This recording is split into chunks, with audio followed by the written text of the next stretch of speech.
best UPSC interview guidance by former UPSC board members. 5-pronged approach includes DAF briefing, one-to-one sessions, regional information guidance, feedback by a psychologist, mock interview mimicking the actual interview by former UPSC board members only at KPIS Delhi. This is the guidance by the best to ace the UPSC race. WhatsApp your DAF to 9133957733 now. Hello everybody, welcome to KPIS Delhi's CARE initiative, Current Affairs through Reverse Engineering. These are the articles that we'll be covering today. Let us look into the first article. Year-end Review, Department of School Education and Literacy.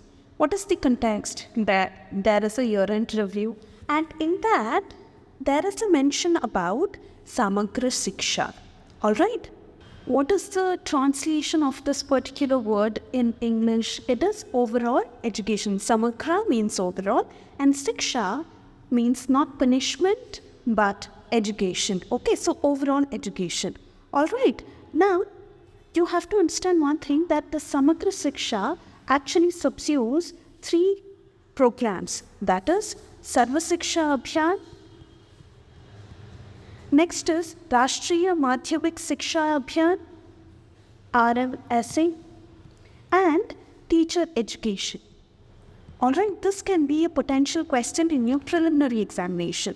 Alright, so these 3 schemes are now subsumed under one scheme and one name, that is Samagra Shiksha. Alright.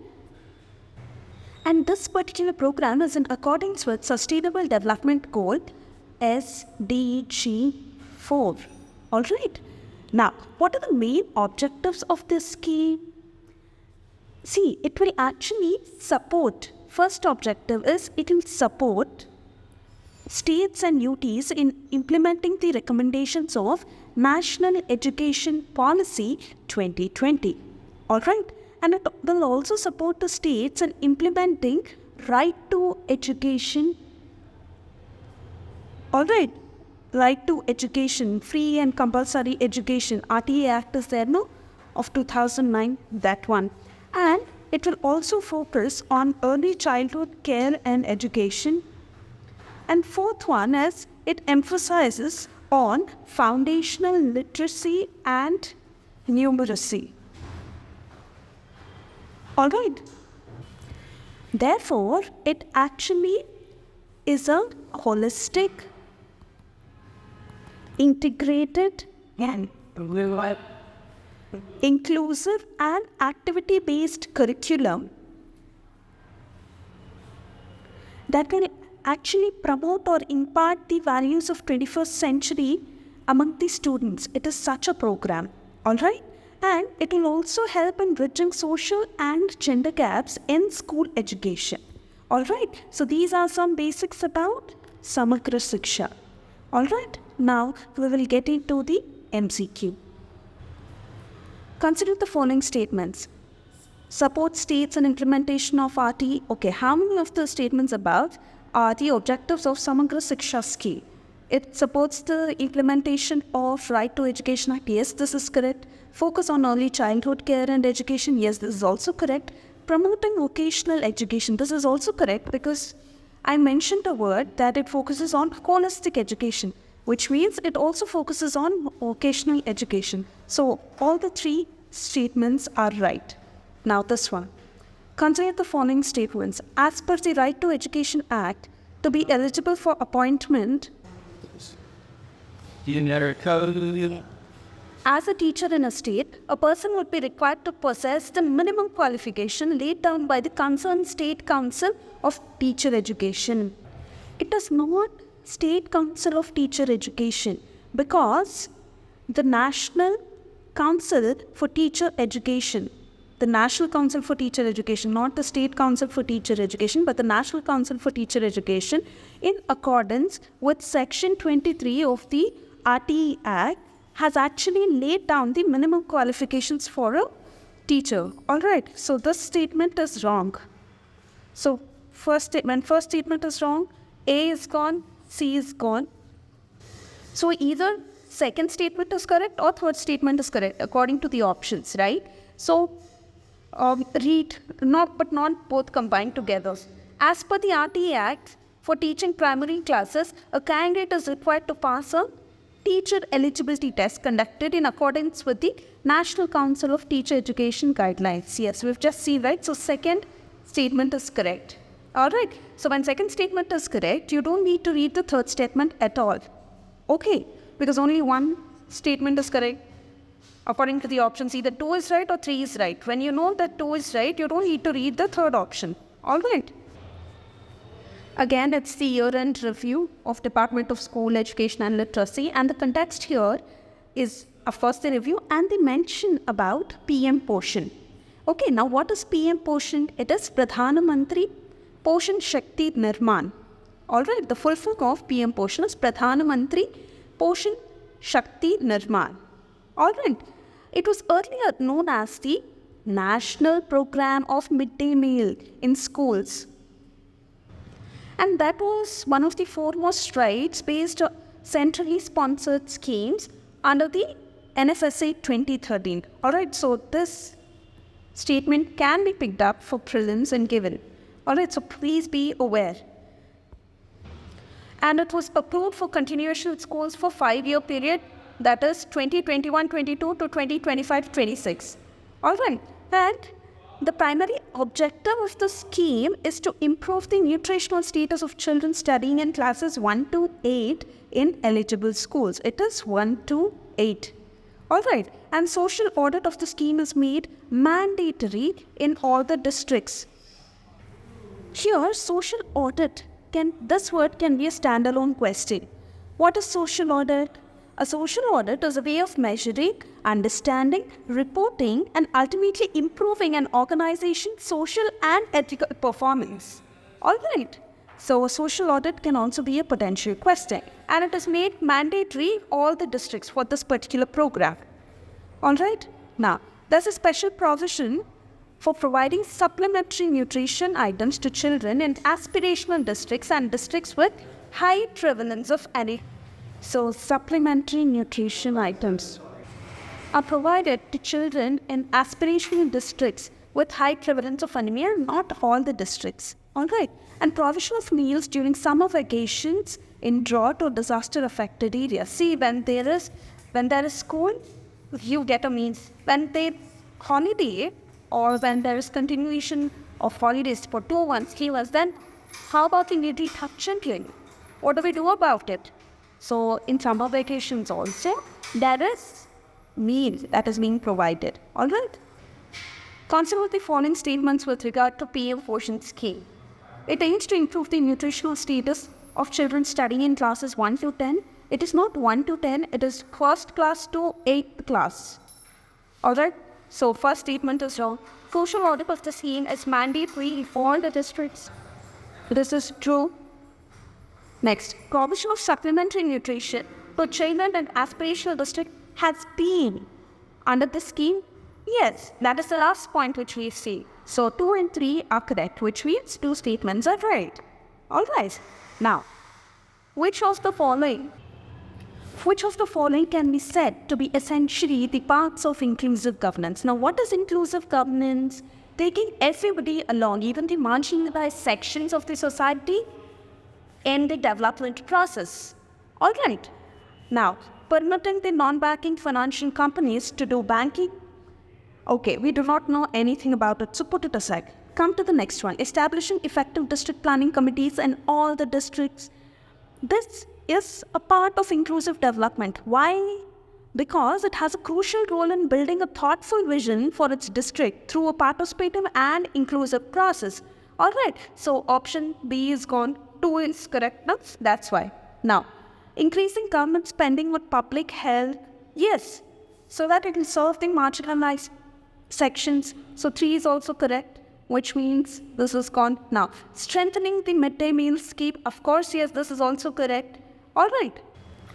Okay, we tried to eliminate options. However, again, there is confusion between C and B. Okay, so we will analyze the first statement, permitting the non-banking financial companies to do the banking. First of all, you should know the difference between NBFC and banks. Alright, these NBFCs also function as a bank, but with some differences, like NBFC cannot accept demand deposits, alright, and they do not form part of the payment and settlement system and cannot issue checks drawn on itself.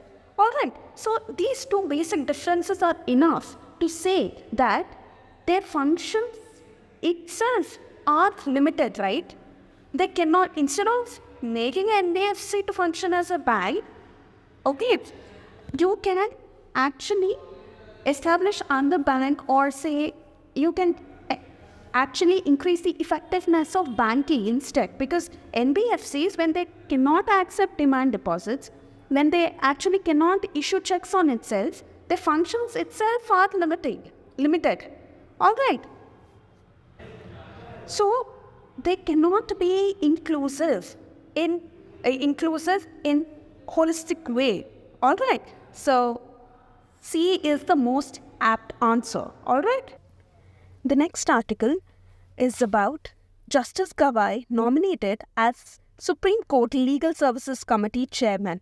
What law says on free legal aid in India? So this was taken from the Indian Express. Now we'll see some basics about Supreme Court Legal Services Committee from Prelims perspective. Alright. First of all, the Supreme Court Legal Services Committee, why is it in place? It was constituted to provide free and competent legal services to the weaker sections of society in cases falling under the jurisdiction of the top court. Okay, that is the whole purpose why it is in place. Alright, and under the Act, the chairman and other members of this particular committee will be nominated by Chief Justice of India, who shall also appoint the secretary to the committee. Alright, that means chairman plus other members plus secretary to the committee will be appointed by CJI. Alright, now this committee will have a sitting judge of Honorable Supreme Court, who is the chairman, and 9 members nominated by Honorable Chief Justice of India. Alright, and the ex officio members would include Attorney General of India, Secretary General of Supreme Court, Additional Secretary, Department of Expenditure, Joint Secretary, Department of Justice. Alright, all these people will be ex officio members. Centre can also nominate, in consultation with the CGI, other members from among those having requisite qualifications and experience. Alright, apart from CGI recommending, the Centre can also nominate after consulting the CGI. Alright, now if we look at the articles in the Constitution of India, Article 39A, it deals with providing free legal aid. Alright, Article 14 and Article 22, Clause 1. Equality before the law, Article 14, right? And in Article 22, Clause 1, it is given that a person who is detained will not be denied the right to consult and to be defended by a legal practitioner of his choice. Alright, so this also must be included. These are the constitutional provisions, and if we talk about the legal provisions, there are acts like National Legal Service Authorities Act of 1987. Alright. So this also should be remembered. Consider the following statements with regard to Supreme Court Legal Services Committee.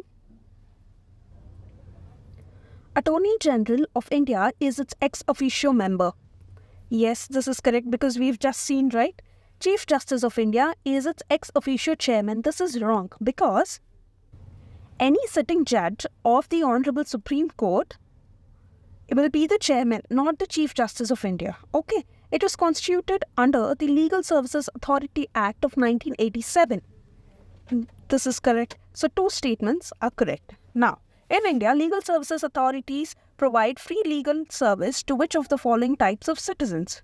Persons with an annual income of less than rupees 1 lakh. Yes, this is correct. Now, transgender with an annual income of less than rupees 2 lakhs. See, observe this statement and third statement. Member of OBCs with an annual income of less than rupees 3 lakhs. See, In these, both OBCs and transgenders, both are, say, if you're considering them as vulnerable groups, transgenders are more vulnerable than OBCs. And then senior citizens. So all these three categories come under vulnerable groups. All right. So you need to know what are the limits that the government has set to offer them legal services. Okay, free legal services. So in this case, this is correct. Not all senior citizens. Okay, so 4 is wrong. So D will be gone. B will also be gone. All right. Now you're left out with 1 and 2, 2 and 3. 2 is common. So 2 is definitely correct. All right. So if you have to choose in between 1 and 3, the most appropriate one would be first option, right? So 1 and 2 are correct here. Saved by sponge. As oceans warm up, women in Zanzibar switch from seaweed to climate-resilient sponge farming to stay afloat. Now, where is the Zanzibar? It is an island in Tanzania. All right. Now, what are the sponges? What are the sponges? They are not plants. They are animals. Okay. They are aquatic animals with dense yet porous skeletons. All right. And are highly adapted to their environments. They are the most basic form of a multicellular animal. Most basic form of a multicellular animal. If you have to know some facts about these in prelims perspective, then these are few. Sponges, like corals, are immobile aquatic invertebrates. All right. And they are classified in the phylum Porifera. All right. And these are simple creatures with no tissues. This is very, very important.